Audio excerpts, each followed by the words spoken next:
today I'm going to be going over the solutions to today's, whoops, the wrong beginner contest. To today's Atcoder Beginner Contest. Um, yeah, so we're going to go over A, B, C, D, and E, and then we're going to go over and quickly code up F, since I actually didn't solve it during the contest. Hi, all. Cool. And then I'll just post a couple commands.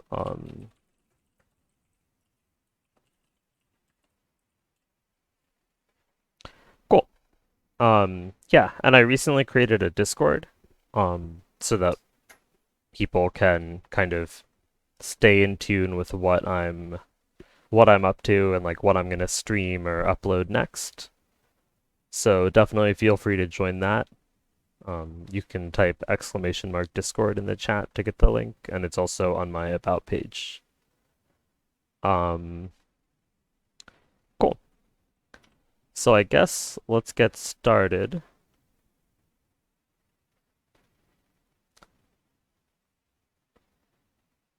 Cool. A lot of people saying hi. Yeah, thanks everyone for joining. Hello, everyone. Cool. So yeah, let's get started. We'll go through what is the intended complexity for E. I think I did it in linear time or nearly linear time. Um, one second.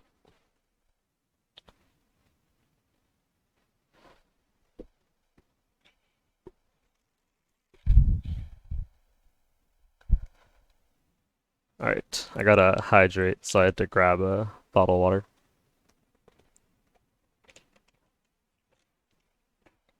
All right, so let's get started. Um, I'll make a new Jamboard.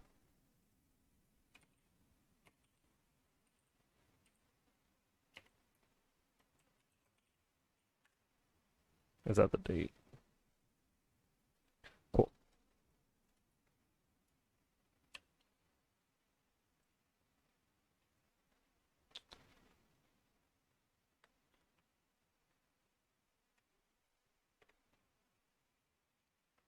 Okay. So let's look at A. It's just asking you to find the sum of the digits in the decimal notation of a number, and then do it for another number as well. So, I mean, this is a pretty, you can kind of code this however you want. Um, I guess let's quickly just look at my code. Just to try to avoid making any like small mistakes. Um, just to try to avoid making mistakes, I tried to wrote this in a more general way. So, but yeah, so you have two input numbers. You want to find the sum of the digits of both numbers, and then the answer is just the max of those. Cool. All right, let's go into B. So for B, the constraints are pretty small, only 1,000. So you can just go through all the pairs, and that will run in time. So, and then here they want to know the slope is more shallow than 1 or -1, which basically means that the x distance is larger or equal to the y distance. So I guess let's just quickly look at the code. Yeah, so we read in the points as just pairs, and then we compute the x distance and check that it's greater than or equal to the y distance. Let's see. Some people are asking some interesting questions. Okay, yeah. So someone asked how to do this without floating points, and someone else astutely pointed out that we're checking that the y distance is less than or equal to the x distance. Yeah, so that's exactly right. You could also probably try doing this with floating points, but in general in competitive programming, it's always best to avoid floating point arithmetic if you can, just because then you have to check like with an epsilon, and like it's just one more source of potential bugs. People are asking what's the best order. Um, by order, do you mean like asymptotic runtime? Like this is n squared. Are you asking if there's something better than n squared?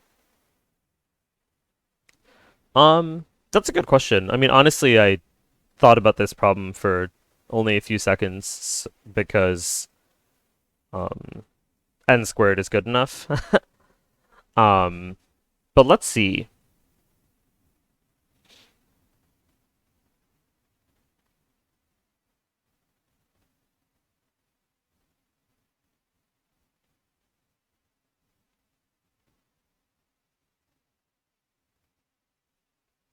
Hmm.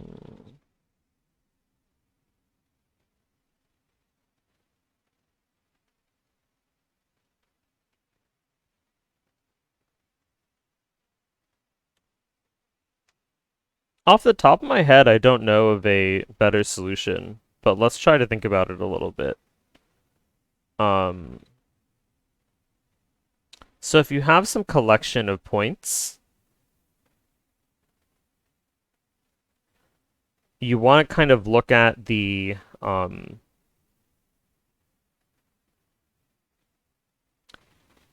line between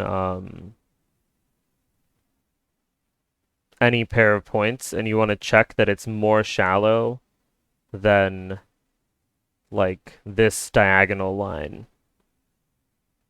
And then you also want to check that it's more shallow than the opposite diagonal line if it's in the other order, of course. So I guess what you could do is, I think like you could probably do this by, for each point, figuring out how many points to the right of it you could match with it, and then do that by doing something their their value of like y minus x has to be like less than or equal to your value of y minus x. Something like that. Basically, you'd be transforming stuff into this diagonal coordinate plane. And then do like some fancy range query stuff. But luckily, we don't have to do that. Cool. And then someone pointed out a more simple and neat solution for B would be uint32. Um, are you saying that that's more simple and neat than taking the absolute value? I guess so. That's definitely subjective. But I guess my advice would definitely be to. I always try to make my code as clear as possible, so I think that absolute value is more clear than typecasting. But I guess that depends on how familiar with typecasting you are. Like, I don't know anything about unsigned integers, so I don't actually know what happens when you cast a negative to unsigned.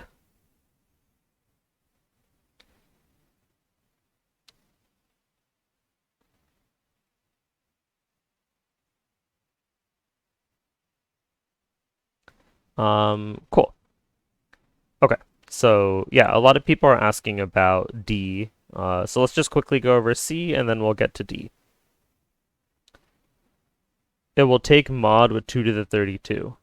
Okay, so if it takes mod with 2 to the 32, it sounds like this uint32 thing that someone else posted would actually be wrong. So, uh, according to, this is a case where two people in the chat disagree on what this would do, if I understood correctly. So I think that's a pretty strong argument to code it the way that's more obviously correct instead of the way that you have to remember the C++ spec. All right, so for C, we just want to find a string where whether or not you add the exclamation mark to the beginning, it's present in this set. So the answer has to be one of the values in the set to begin with, and it has to be a value that when you add the exclamation mark to the beginning, it's still an S. So we basically just implement exactly that. Wow, that's a pretty cool emoji or emote. Okay, So yeah, we basically read in the strings and then we check, and if we find a string where adding an exclamation mark gives you another string that's also in this set, then we print it and we're done. Otherwise, we print satisfiable. And I thought this was super weird, like how they switched satisfied and unsatisfied almost.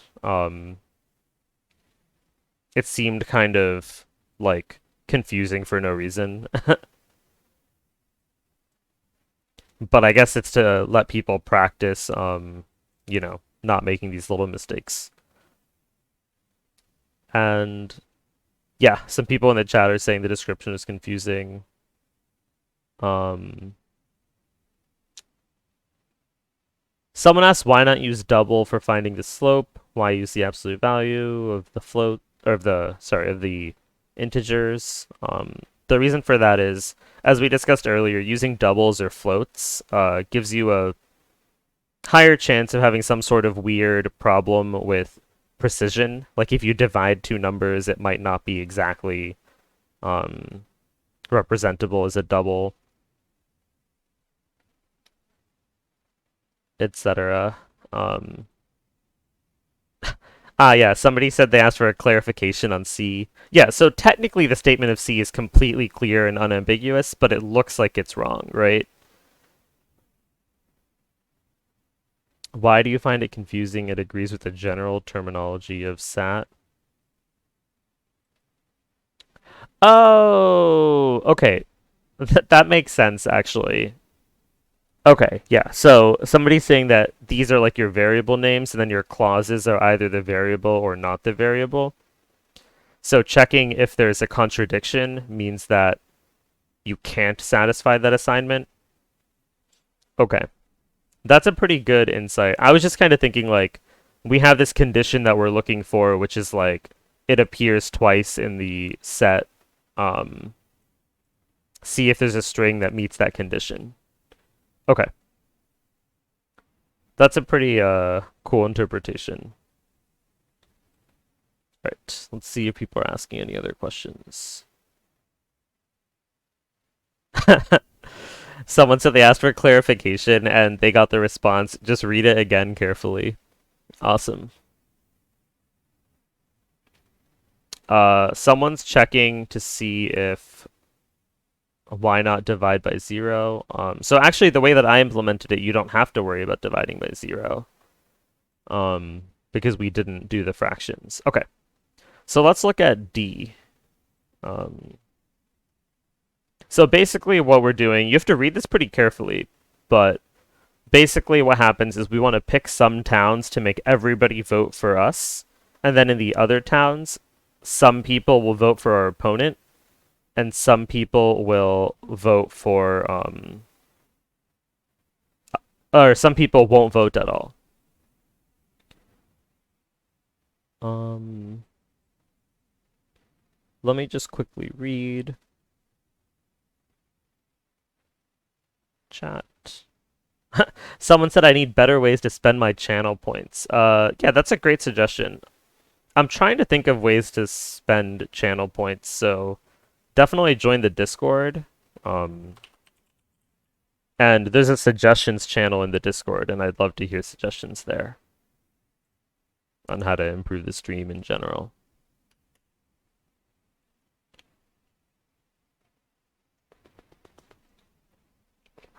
Alright, gotta hydrate. Okay, cool. So let's go over D. So basically, if no visit. Oh, so the key here is I think we want to look at our score and look at it as our votes minus opponent's votes. So what we want is score to be, whoops, I guess actually strictly greater than 0. Right, so we want more votes than our opponent. So I think the cleanest way to think about this is it's kind of like a game problem where we want to maximize, or not maximize, but we want score to be positive and our opponent wants score to be negative. Um, all right, some people are asking some quick questions. Um, Someone asked if I have a CodeChef account. The answer is yes.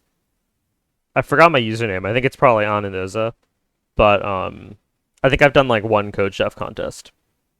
Okay, so anyway, we want this differential to be positive, and I think that's the simplest way to think about it. So if we don't visit a town, then the pro Aoki voters will vote for our opponent, and then nobody will vote for us. And then if we visit a town, then everybody will vote for us. So what we want to do now is, let's say we don't visit any towns, right? Then the score will be negative the sum of AI. And then plus, like, let's say we visit town 3. It'll be like plus this, plus whatever other towns we visit. Um, cool. So, yeah, someone's asking thought process behind D, or maybe they're stating that that's what I'm explaining, which is awesome to hear. Thank you. Um, okay.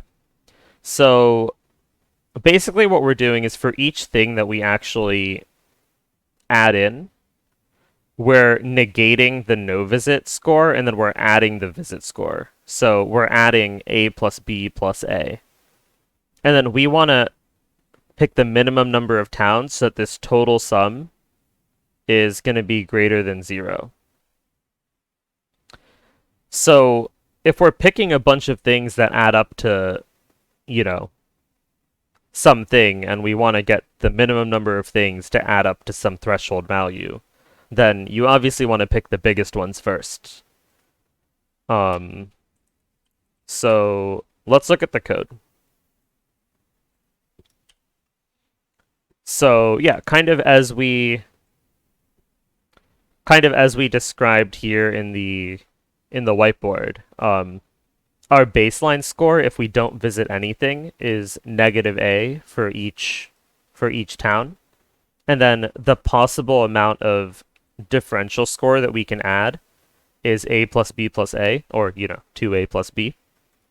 So then we want to sort the towns to figure out the best towns to visit.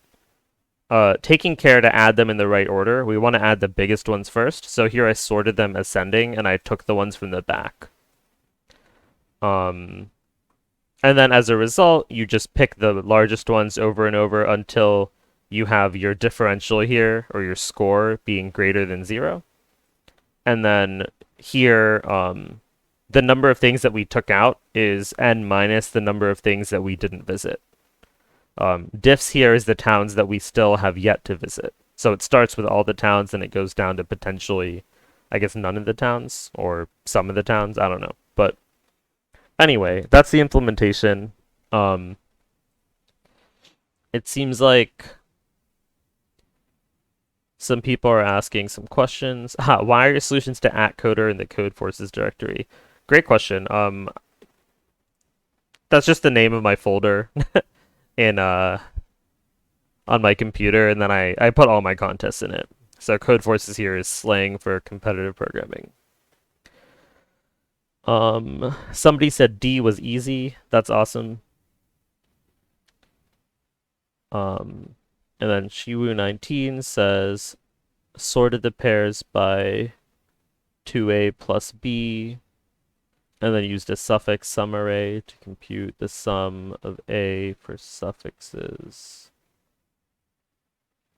Oh, like, you mean you did almost the same thing, but you instead of having this baseline, you kind of computed the two things a little bit more separately.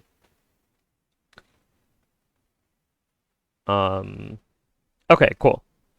So some people are saying, a lot of people are asking why 2A plus B. Yeah, so if we visit, we get A plus B, and if we don't visit, we get negative A, and the difference between those is 2A plus B. Like this minus this is 2a plus b. So it's how much our score changes. Like, okay, someone said, why does it fail if you sort by a plus b? Um, I mean, the simplest explanation is just that fails because it's different. Like, so we know that 2a plus b is correct, like we've proved it. And a plus b would sometimes give you a different answer. So you can construct a case where a plus b won't work by constructing a case where a plus b will give you a different answer from 2a plus b. Um, GT Matters said I use suffix sum for every b. So GT Matters, when you used a suffix sum, did you actually sort by 2a plus b, or did you sort by something else? So if you sorted by the wrong thing, then you're not considering the actual best possible suffixes. If you sorted by the right thing, then I'm guessing you had overflow, which is actually a great thing to point out. So if we look at the constraints for this problem, each of the numbers can go up to 1 billion. Yeah, GT Matters, you probably had overflow if you sorted them correctly and then you passed some test cases and not others. But yeah, so just a quick note. I used 32-bit integers, or sorry, I used 64-bit integers here to make sure that I didn't have any overflow issues. All right. Cool. All right, let's look at E.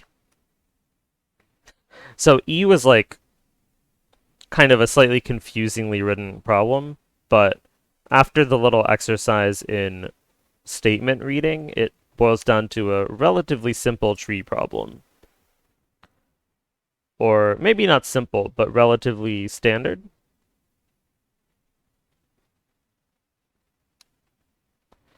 By the way, just a quick plug if you're watching, I recently created a Discord, so that would be cool if you joined. It might be nice to get updates about my future streams there or give suggestions for future streams in the suggestions channel. And then what else? Oh yeah, and also, be sure to follow and this will be on YouTube later, so you can check it out there. And if you want to, feel free to subscribe. Okay. So we're looking at E, right? So we have a tree here, and we want to find the... So we have two vertices A and B, and actually at first, this is kind of funny because I didn't realize that these queries, A and B, would be edges. I thought they would just be any arbitrary vertex, which is definitely harder to do. Like, it's a lot more implementation heavy, at least the way that I thought of doing it. But basically, you have some tree. I guess I'll just draw an arbitrary tree.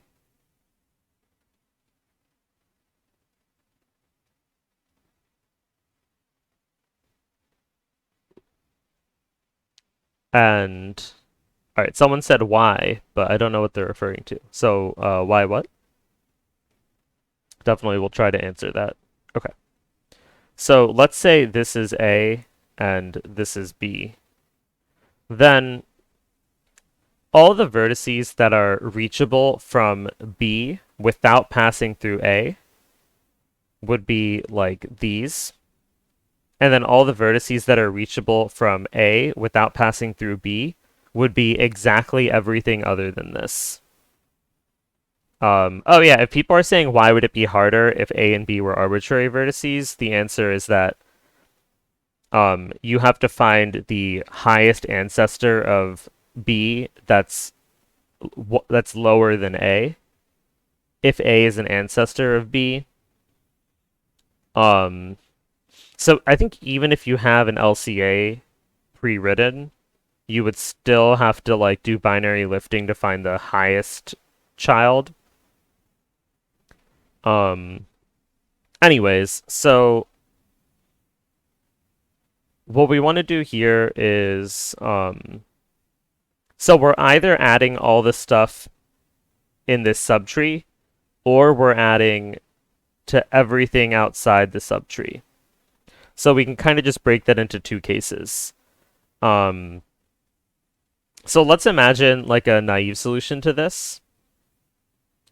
Some people are asking about binary lifting. No, binary lifting is not intended. Sorry. You do not need to do binary lifting. Uh, if if A and B weren't always adjacent vertices, then I think you would have to do binary lifting. And people are asking, what is binary lifting? It's basically the idea of like looking at your ancestors, that are one step away, then 2 steps away, then 4 steps away, then 8 steps away, and so forth. Um, or something like that. So it's basically just binary search on like the chain of your ancestors. And I would say binary lifting is not that important until a pretty high level. I think I've only done one problem ever with binary lifting, and it was yesterday. So it's definitely possible to reach like, whatever my rating is without binary lifting. Okay. So anyways, we want to add a number to every element on the subtree, or alternatively, we want to add a number to every element that's not in a subtree. And the way that we can do that is, oh, there's probably a nice DP solution or something where you sort the queries, but I did not do that. So one way to think about adding to everything that's not in a subtree is adding to everything and then subtracting the value from everything in the subtree. So you can do that, or there's other ways to do it. But let's kind of move on to how to do this efficiently. And the trick to doing it efficiently is there's this thing called an Euler tour, which some people are pointing out in the chat. And alternatively, you can do a pre-order traversal of a tree. So let's just quickly imagine traversing this tree. And let's just number the vertices in some random order. Okay. So now, this is kind of the cool part, I guess. If you do a depth first search of the tree, and you look at the order that you visit the vertices,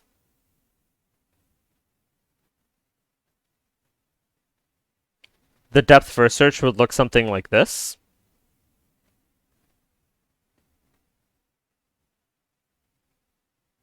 And if you look at this order, the order that you visit the vertices would be 1, 2, 4, 5. I'm just saying the when you first visit each vertex. 3, 6, 7, 9, 8. And some people are saying pre-order and Euler tour is it? Oh yeah, so someone mentioned rooting the tree. That's a great point. So I actually did, so this tree isn't rooted in the input, but I just picked an arbitrary root to the tree because normally rooting a tree makes the problems simpler for sure. So in this case, we have like directed subtrees. Yeah, yes. Shiwu pointed out, the tree needs to be rooted. Yeah, exactly. So once the tree is rooted, then we consider this to be a subtree. If the tree isn't rooted, then technically it is still a subtree. Like, if you have some tree that's not rooted, like this or whatever, this and this are actually still both considered subtrees, but they're a bit harder to deal with than if you root it. Okay, so the way that I approach this, right, is I computed this thing, which is not quite an Euler tour. An Euler tour would be if you wrote every vertex down every time you visited it, so you would have like, you would have a 2 again here, and then you would have like, you'd visit vertex 3 like between each of these. Whoops. Something like that. but we're not doing that just for simplicity. So the cool insight here is that any subtree forms a contiguous interval in this tour. And then any complement of a subtree is just the complement of that interval. Um, so the trick here, right, is once we figured out what our subtree is, we just need a way to map that to an interval on this array. And then we have a pretty simple like range sum, like add on range, query on point problem or something like that. And then I think some people are saying they solved it with a segment tree, or you could probably solve it with all kinds of data structures. Because for this problem, we only want the answer at the end. We can do this with a simple difference array. So if we want to add like v to all of these elements, what we do is we say like plus v here and then like minus v here. And then later we find the prefix sum of like our difference array. Cool. So let's go through the code. I think that will be a little bit enlightening. Yeah, because I think if you're doing a segment tree, you would have to do like a lazy segment tree to do like adding on range queries, and it's kind of like a lot of work. So I actually use this pre-written tree class, which is 99% written by someone else, Saket, and you can find it on um,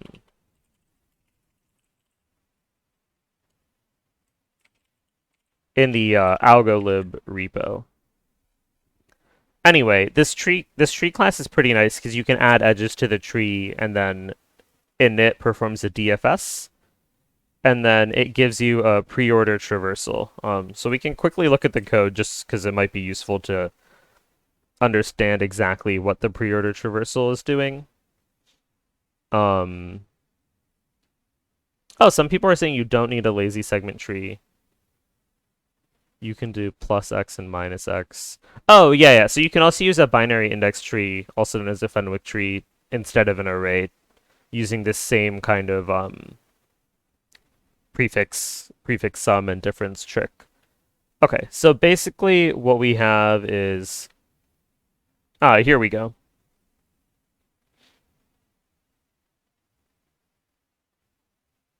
Wait. Oh, this is actually written a little bit weird, but basically you DFS and then you add stuff to your pre-order traversal. And then you also store the index in your pre-order traversal of each node so you can quickly find it. So now let's look at the actual code. So we read in the tree, then we have our difference array that I mentioned. And so to add on a range, you just add v to the beginning of the range, and then you subtract v to the end of the range. And then for each query, there's a bit of like slightly annoying casework. Maybe there's a cleaner way to do it, but I basically set the parent and the child, and then we want to find the subtree of the child. And then I had this opposite flag, which if the query type switches A and B relative to the parent, then we want to flip this flag. And then if the parent and child are swapped in the order that we picked them, we want to swap them again and then again do the opposite thing. That's basically just some casework. There might be a nicer way to do it, but it's not that important. Oh, and the other nice thing is that this tree class pre-computes the depth of every element, so it lets you easily check this. But alternatively, it also computes the parent of every element, so you could check like if parent of child equals parent, otherwise flip or something like that. But yeah. So this is the casework on the query type and on the order of the edge. And then what we do here is our interval is the index of where our root appears, the root of our subtree, in our pre-order traversal. And then the size of the subtree is just the number of, I mean, it's the size of the subtree, so that's how many elements to the right we need to go in order to um, find the end of our range. And then, yeah, we either add everything in this range or we add to all the stuff that's at the beginning or the end, like either before the range or after the range. And you could also do this by doing something like this. Whoops. You could also do something like this if you wanted. You could add to everything and then subtract from the range. It doesn't really matter.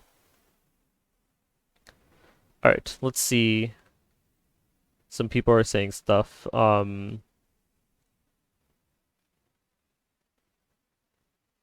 Oh, cool. So some people had another nice solution where we don't use this, tour. And they're saying that you can store the value in the root of the subtree. And then after all the queries are done, do a single DFS and keep track of which values should be added. Yeah, so you could also do that. You could store, I see. So what we would do here is we would say like, to all the things in this subtree, we need to add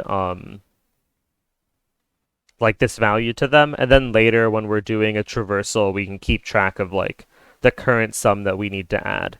And what's actually kind of funny about that is like people are saying like, oh, you can do that using a DFS instead.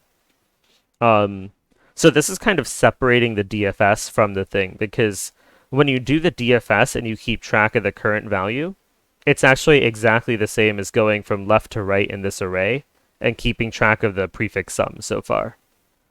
Um, and I personally found this a little bit easier, but only because I had pre-written, or not I had pre-written, but I already had a pre-written tree class.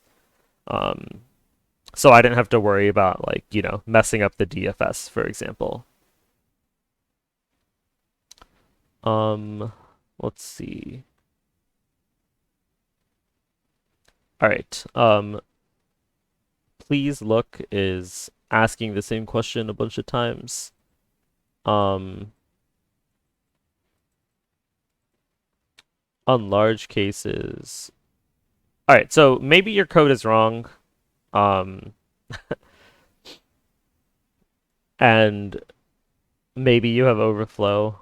Um, I would definitely consider just going back and watching the video again and then thinking about it more on your own. It's definitely a valuable skill to practice to debug on your own. All right, awesome. All right, let's look at F. Oh, can you please explain storing and root method? Yeah, the storing and root method is, I think, essentially the same as what we did.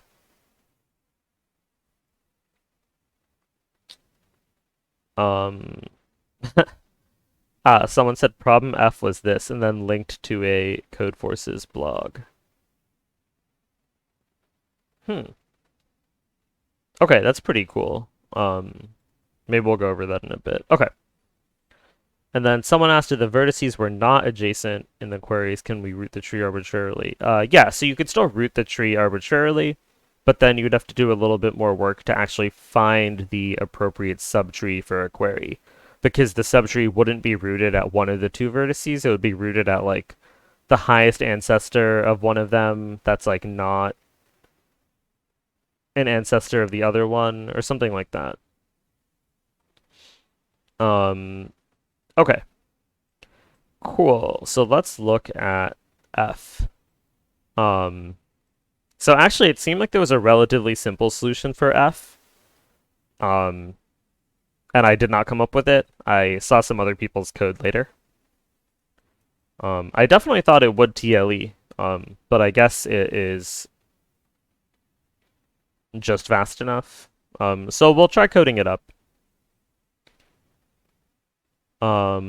Okay, so let's draw an example for F.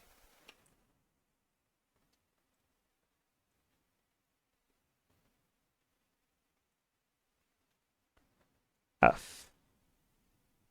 Okay, so what we're saying for F here is basically you have some graph, like here's an example graph, and we want to delete some edges to convert it into a graph so that every component of the graph is what's called a click, which is a complete graph or a complete subgraph or something. Anyway, so this is one example. So if you have this as your starting graph, this is sample one, then you can slice it like this, and then this is a complete graph, and then this is a complete graph. And you want to find the minimum possible number of connected components in the final graph. Um, and this kind of makes sense because what you're doing for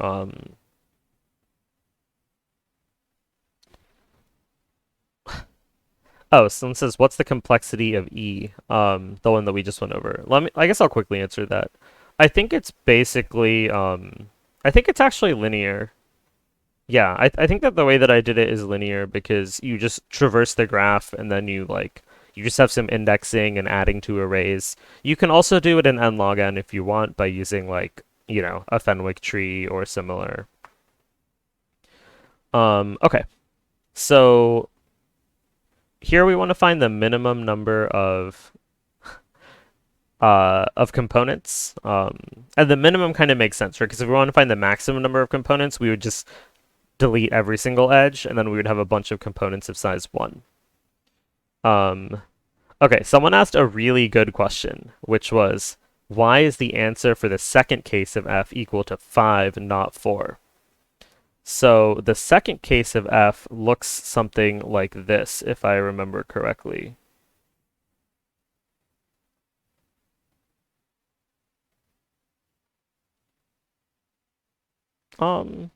No, maybe it looks something like this.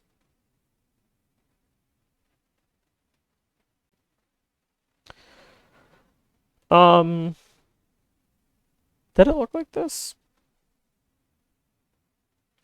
I don't know. Let's just pretend it looked like this.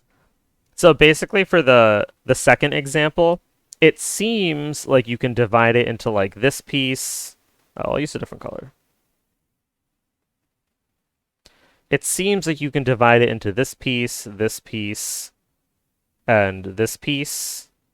and this piece to get an answer of 4.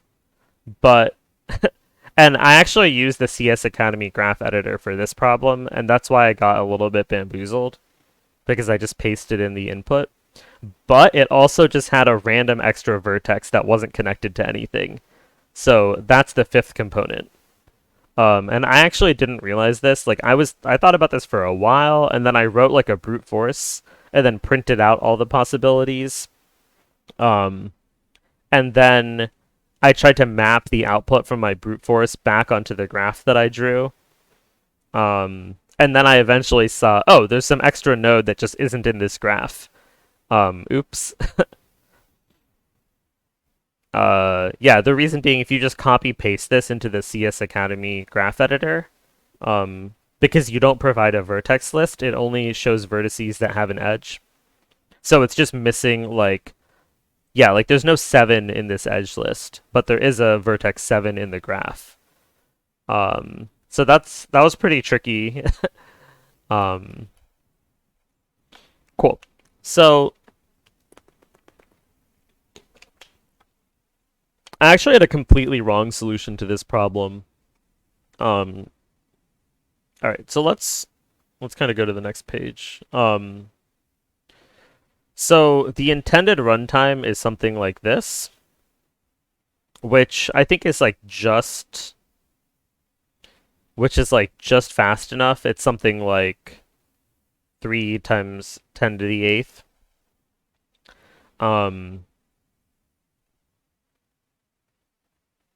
Well, maybe it's not the intended runtime, but it's definitely the runtime that a lot of people submitted and got accepted on.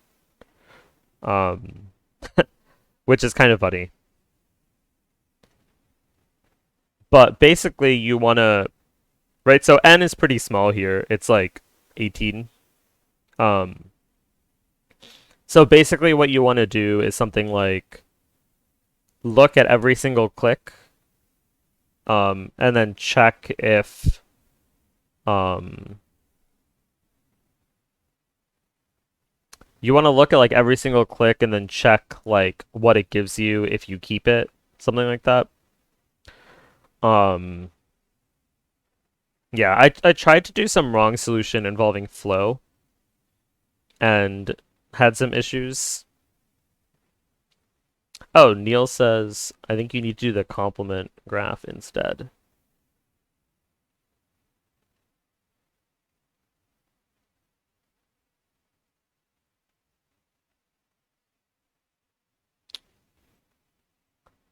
Oh, for the chromatic number thing. Okay, maybe that's a pretty cool solution. Let's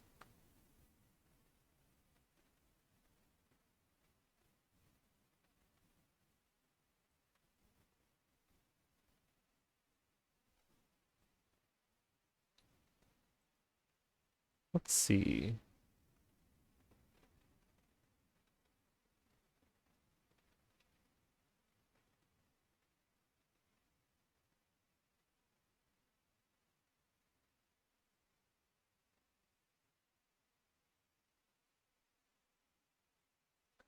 All right. So I guess let's try coding this up via the 3 to the n solution that people described. So the way to I think the way to do that would be to first, let's see. So there are 2 to the n possible subsets of vertices.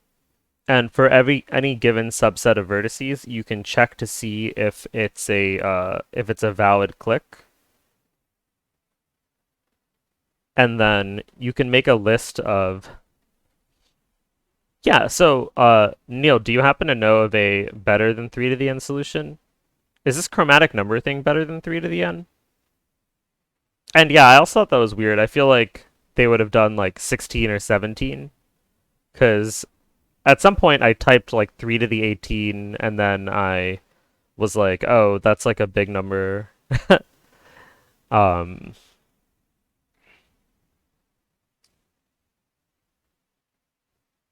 okay.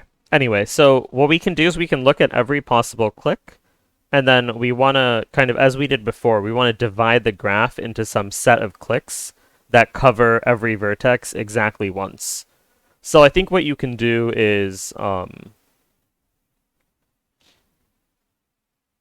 for each,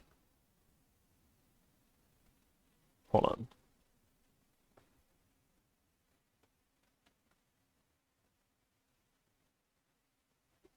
Yeah, so what we can do here is we can do like a DP where we find the minimum number of components to cover any subset. And then I think for any thing after that, what we do is we find the answer to that by taking the min of all of the submasks plus one if the extra vertices that we need are actually present in our list of like allowed clicks.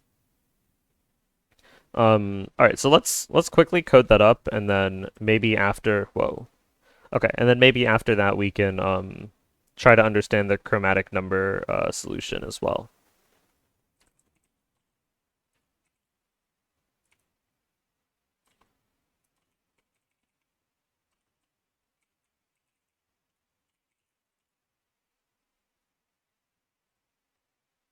All right. Oh, also, so I had some wrong flow solution that I thought about for a while because I was trying to find something that was like 2 to the n. Um, okay, someone said, "How did you solve it?" So I did not solve it. So that's why we're solving it now. Okay. So let's delete a bunch of this stuff. And then, um,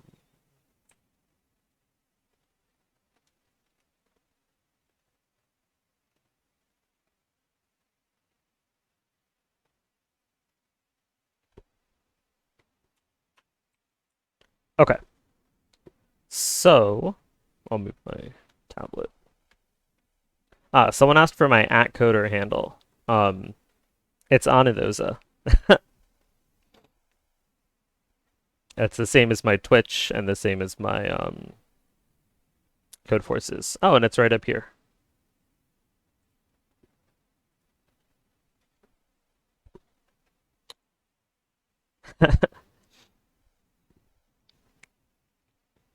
Okay, so how do we do this? So I guess first let's make a list of the possible clicks.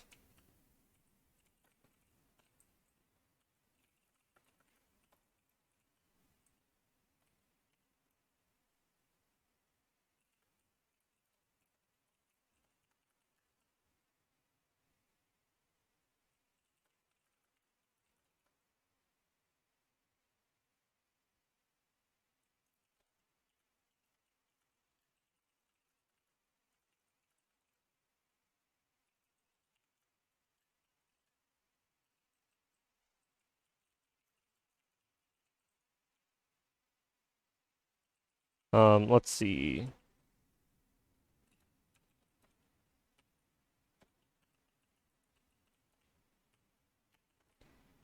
Maybe this will actually be a bad constant factor, because I saw some other people implemented this a little bit differently. But let's see. Okay, so what we're doing here is we're just going to find a list of the possible clicks. And I guess a nice way to do that would be by using a bit vector. Um, Frostfire says, I'm new to Atcoder. What's the relative difficulty rating distribution? So my Atcoder rating is like 200 or 300 points lower than my Codeforces rating. Um, Atcoder rating also converges really slowly and doesn't spike up and down every contest, so it's a little bit less exciting. But yeah, I would say like an arc, like a regular contest, is kind of between Codeforces 1 and 2.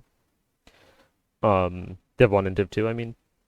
And then beginner contests are kind of all over the place. Like, sometimes beginner contests are like much easier than a Div 3, and sometimes like they're much harder than a Div 3.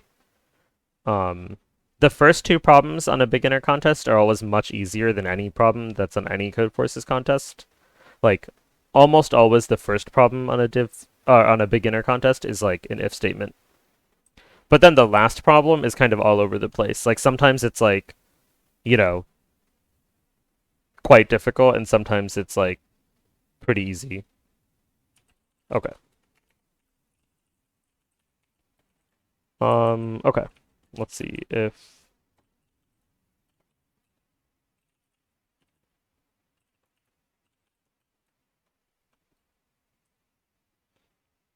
E and F felt like a div 2 D to E. Yeah, I think that sounds about right. Um, like I think this F was definitely kind of tough, especially because of the runtime thing that confused me and seems like it confused others. Okay, so we made a list of our clicks. So now let's make a list of the answer. So this would be DPI is the minimum cost to get all the bits in I.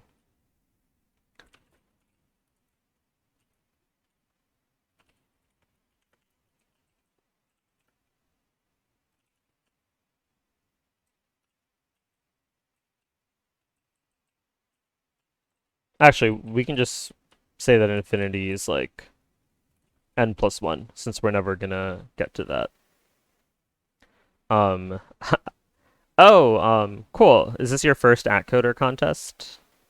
Shiwu 19? That's awesome. You did 186. All right, let's look at Kenku.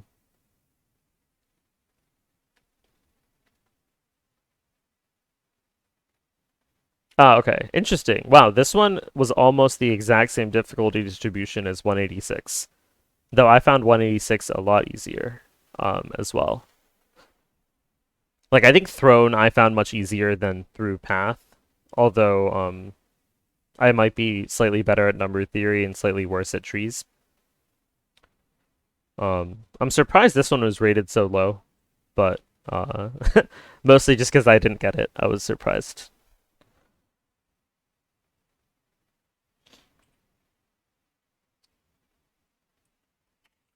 Okay. So what we want to do here is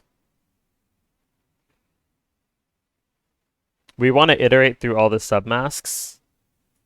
So let's actually look up how to do that because I always forget.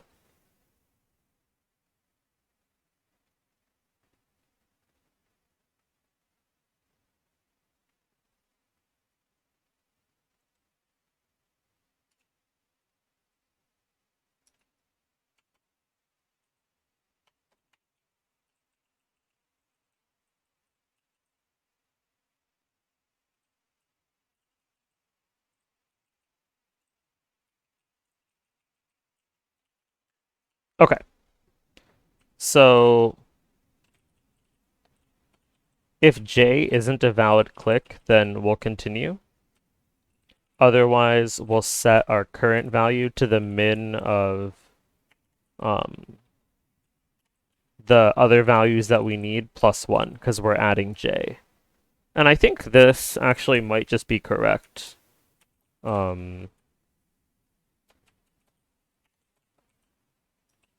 Though maybe I made some kind of mistake here. Okay, cool. Oh, someone asked how to rewind.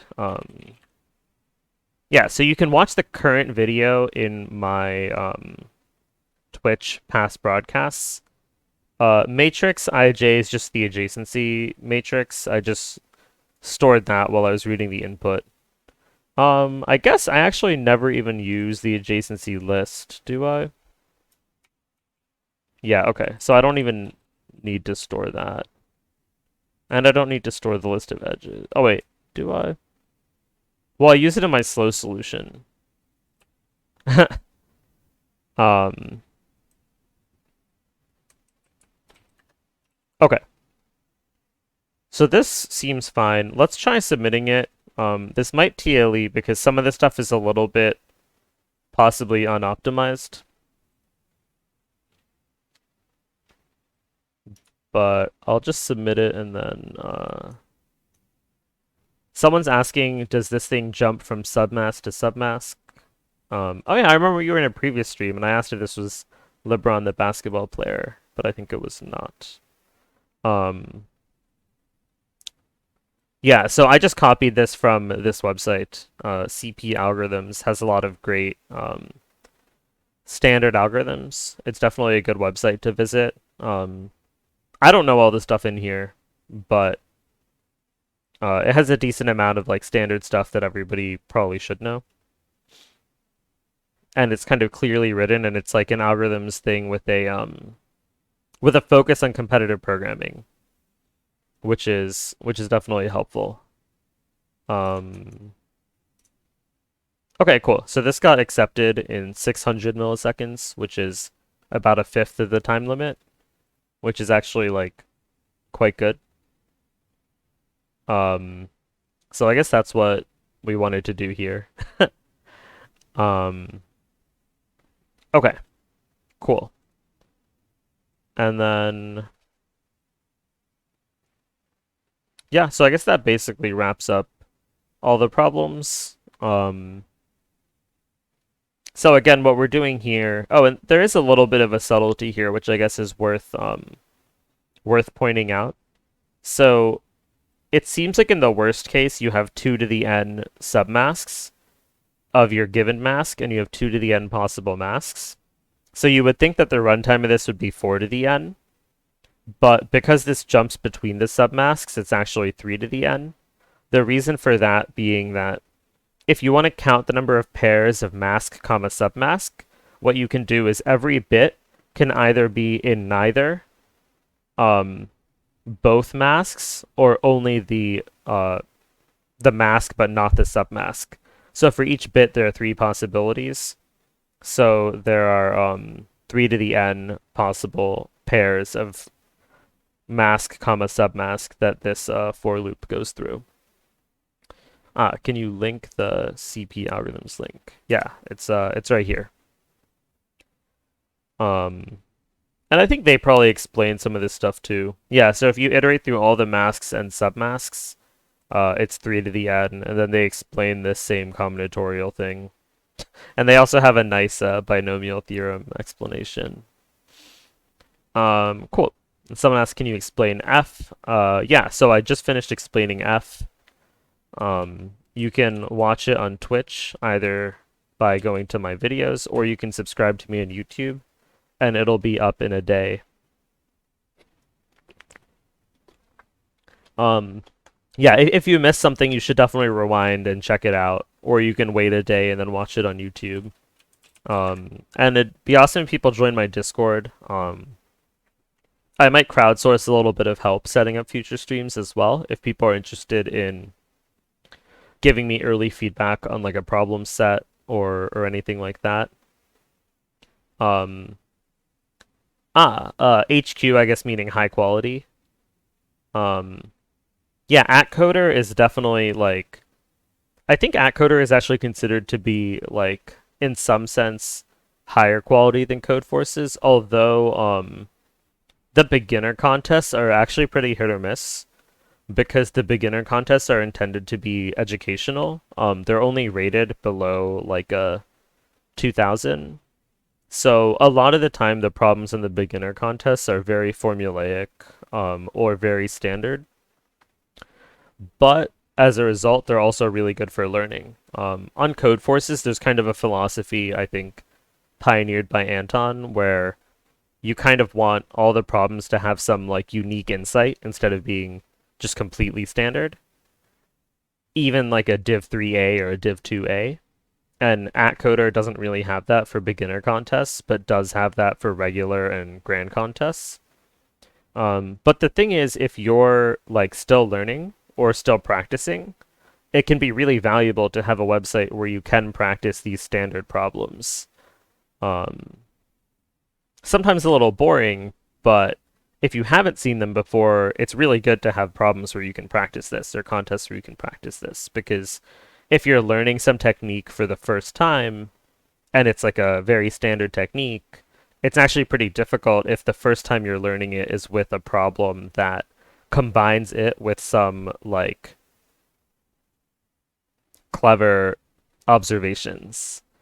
Um, so yeah, if we look at some of the past Atcoder problems, for example, this Atcoder F, um, if you like read the problem, it's basically like implement a data structure that supports like add on a point and like query sum on a range, but with some different associative operation. And so this is like literally just like a Fenwick tree or a segment tree. Um, which is like super standard, but like, it's useful to have this problem so you can kind of practice your implementation or test your pre-written library. And I think Crow asked like a while ago. Sorry, I kind of missed your question, but does Atcoder typically have long problem statements? And that's the other thing that Atcoder is kind of famous for. Very short problem statements. Like even on like harder contests like this arc, if you kind of look at some of the problems, well, okay, this one's actually super long, so scratch that. But like if you look at a lot of the problems, they try to keep it very concise, um, just like a couple sentences, and they tend to be like more kind of mathematically phrased. Usually there's not much of a story. And then the other thing that I really like about Atcoder is they tell you the input format like this instead of writing it in sentences. Like the first line has two integers, the first of which is n and the second of which is m. Um, I think this is like so much easier to read, and I think like all websites should do this. Um,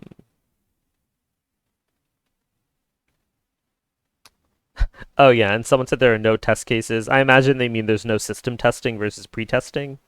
Yeah, Atcoder is full feedback, which means that if you get AC during the contest, you will not be hacked and you will not fail system tests, which is sometimes annoying because there was definitely an ABC that I did before where I did F using some solution that like was wrong.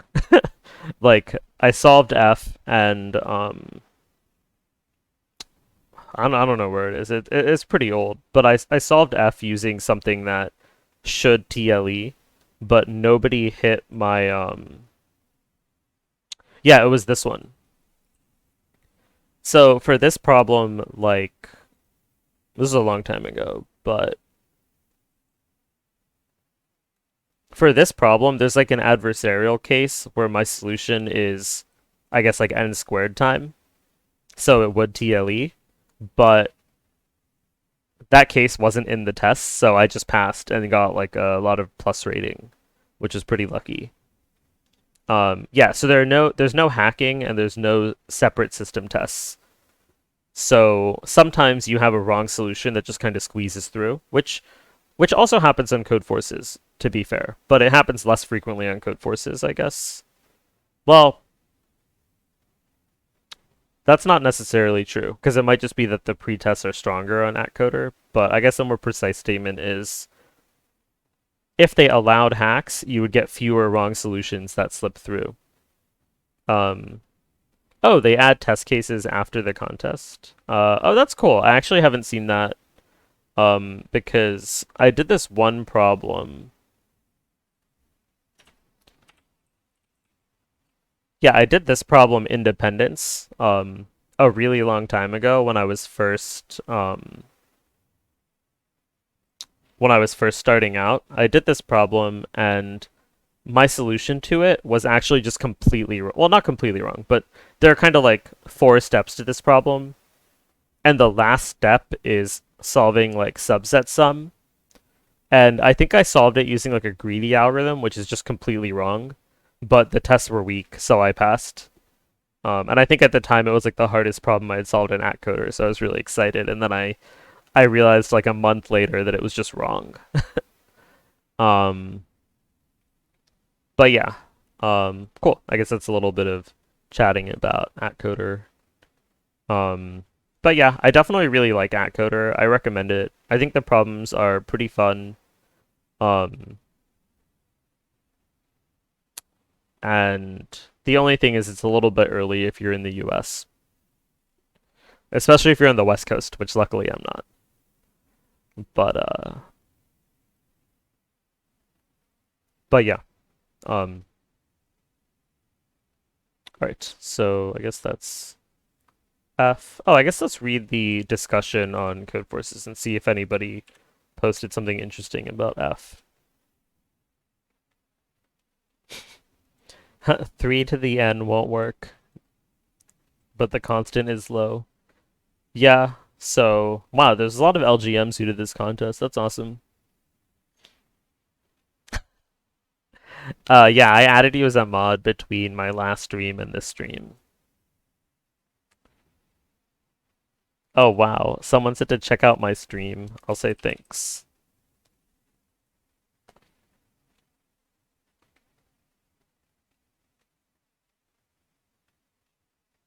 Wow, so D was actually like the most controversial problem. A lot of people are like, why is this wrong?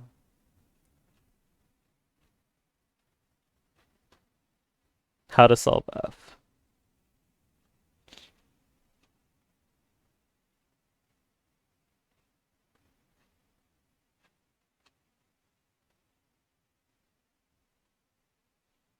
Ah, okay. So someone here, whoops. Okay, someone here said the same thing that Frostfire said in the chat, which was you can do the chromatic number thing. Oh, a couple people said that. Okay. Um, cool. I think I might try to figure this out sometime, but I'll probably do it off stream. Um, yeah, okay, cool. So thanks everyone for joining. Be sure to follow and be sure to check out my YouTube and stay tuned. I think my next stream will probably be Um, I'll release like a mashup of combinatorics problems, um, so that people can try to solve them before the stream, and then I'll go over them, which is the same thing I did in the past with my number theory stream, and I think that was pretty cool. Um, yeah, and definitely like I think these post-contest streams or streams where I release a problem set ahead of time are probably the most valuable for learning. And then maybe less valuable for entertainment. But yeah, I'll definitely try to give a week or more for the mashup this time because I think last time I only gave a few days. And I think it's definitely by far most valuable if you get a chance to try the problems on your own instead of like reading them for the first time while I'm solving or explaining them. Um, since yeah, definitely the best way to learn is by practicing and then trying to see what you missed or how you could have seen the solution faster next time. Okay. Yeah, thanks everyone, and be sure to join my Discord and chat there. All right.